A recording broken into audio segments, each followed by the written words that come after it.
La chronique de Sandrine. Salut la team et bienvenue dans cette chronique spéciale Noël, la période de l'année où l'on redécouvre les valeurs essentielles, le partage, la convivialité et notre capacité à faire semblant d'aimer les cadeaux que franchement on n'avait absolument pas demandé. Ah Noël, cette grande fête où l'on réunit la famille, parfois volontairement, mais parfois parce que la tradition a un sens de l'humour un peu particulier. Cette fête, c'est soit on l'aime, soit on la déteste. J'ai passé plusieurs années à me le demander d'ailleurs, car ma tradition avait beaucoup d'humour pour moi. J'y reviendrai après. Alors évidemment, avant d'arriver à ce moment magique, il y a toute la préparation, parce que Noël, ce n'est pas une fête, non, c'est un projet. Au moins 3 semaines de préparation, de réunion, de planification, de répartition des responsabilités. Toi, tu fais l'entrée, moi, je fais le dessert. Lui apporte les boissons. Et qui gère le chat pour pas qu'il détruise le sapin ? Chut, personne ne veut prendre cette tâche, trop compliqué. Tiens, le sapin, parlons-en. On va acheter un arbre avec l'impression d'accomplir un acte écolo, alors qu'en réalité, on vient chercher un végétal condamné pour y accrocher des guirlandes lumineuses qui consomment beaucoup plus que notre frigo. Mais ça fait partie du charme, toutes ces lumières. On se retrouve avec un sapin penché comme la tour de Pise, des boules qui roulent partout à cause du chat et la guirlande électrique qui fonctionne uniquement quand elle le veut. Un peu comme un collègue du lundi matin, quoi. Ensuite, les cadeaux. On adore les cadeaux, mais les faire, c'est un autre débat. Et pour ça, il y a 2 écoles là aussi. Ceux qui ont tout acheté des mois à l'avance, emballé en novembre et qui sourient d'un air supérieur en disant « Oh, moi c'est déjà fait, je suis tranquille !»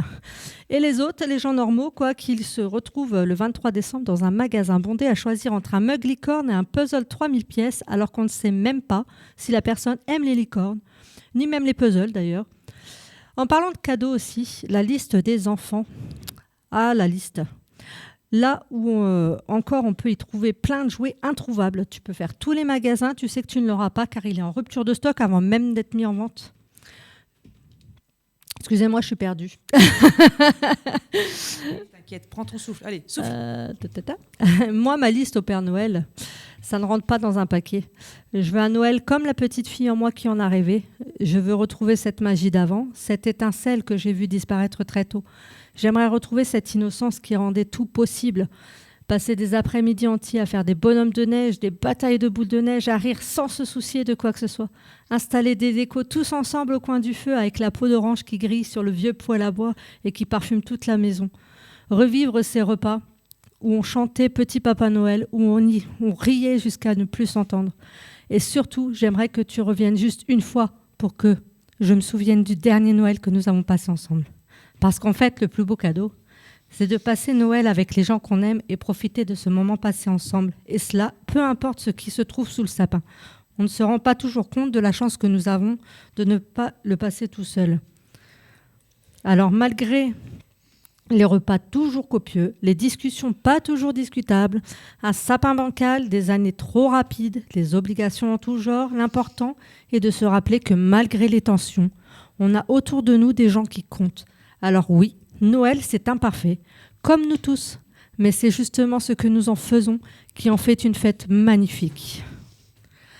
Voilà, c'était ma chronique spéciale Noël. Pour la petite baguette divinatoire, je suis désolée, j'ai fait verser quelques petites larmes à Laetitia. On va passer à la petite baguette divinatoire. Alors, qui souhaite la piocher ? Alors, ouais, vas-y. Bah oui, on a plein d'invités là sur le plateau. On a Emma qui vient de nous retrouver, c'est pas grave, c'est la bonnette. Emma qui vient de nous retrouver, là, la reine du Muguet 2025. Nous avons toujours Océane avec nous. Nous avons Pierre-Emmanuel qui est avec nous. Eh bien, vous savez quoi ? J'ai envie de leur faire piocher un petit bâtonnet à tous les 3. Allez, vas-y. Très bonne idée. C'est parti. Donc là, c'est Océane qui est en train de piocher actuellement une baguette divinatoire. Emma, vas-y si tu veux également. Voilà. Et là, cette fois-ci, il y aura Pierre-Emmanuel qui va tirer également une languette. Voilà, on fait de la radio ensemble. Vas-y. Alors, la petite baguette d'Océane, la numéro 70. L'amour est partout autour de vous et il est possible que vous ayez récemment refusé de le voir.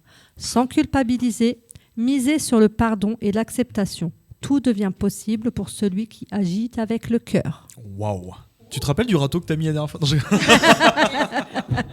T'as vu le geste qu'elle a fait? Ouais. Ah, mince, Moi, je trouve que ça colle un petit peu avec sa chanson. Hein. Oui, ça colle avec la chanson tout à Game fait, Boy qu'on peut retrouver évidemment sur la playlist d'Happiness. Bon, celle de Emma maintenant, c'est la 77, elle n'est pas très loin. Ouvrez votre cœur à l'amour inconditionnel et à la connexion profonde avec ceux qui vous entourent. Exprimez votre amour avec sincérité et générosité. Il vous sera rendu au centuple.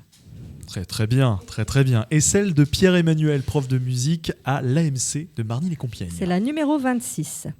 Un ami vous aidera à développer une capacité que vous ignorez, par le biais d'une discussion, d'un conseil ou tout simplement par une anecdote. Il sera dans votre intérêt d'écouter ces conseils avec attention. Et ça, c'est magnifique en tout cas. Ta chronique, Et c'est terminé. terminé.